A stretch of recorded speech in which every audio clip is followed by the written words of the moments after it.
Итак, всем привет. Недавно столкнулся с такой бедой, ерундой. Как-то утром завел машину, заехал на заправку, залил бензин. Бензин 92 евро. И через минут 5 после трогания с заправки застучали гидрокомпенсаторы. Ну, что-то, думаю, какая-то ерунда. Вот. Ну, проездил, я не знаю, сколько, часа 2-3. Остановился, купил прокладку, ну, думаю, все равно менять. Подтекала она. Ну, и думаю, заодно проверю гидрокомпенсаторы. Снял крышку клапанную и почувствовал запах бензина. Прям хороший запах бензина. Ну, думаю, дальше лезть смысла нет. Пошел, купил масло новое.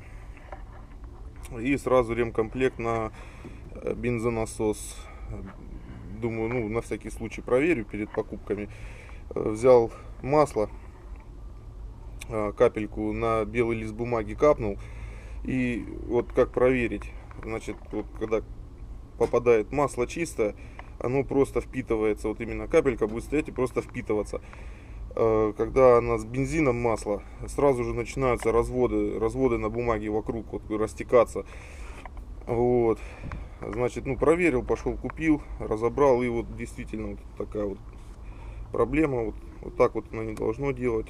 Вот так вот тоже крутиться не должно на этом штоке. То есть вот я беру и проворачиваю потихоньку. 2 литра бензина оказалось в двигателе. Ну, в принципе, особо ничего страшного. Заодно помылся, масло поменял.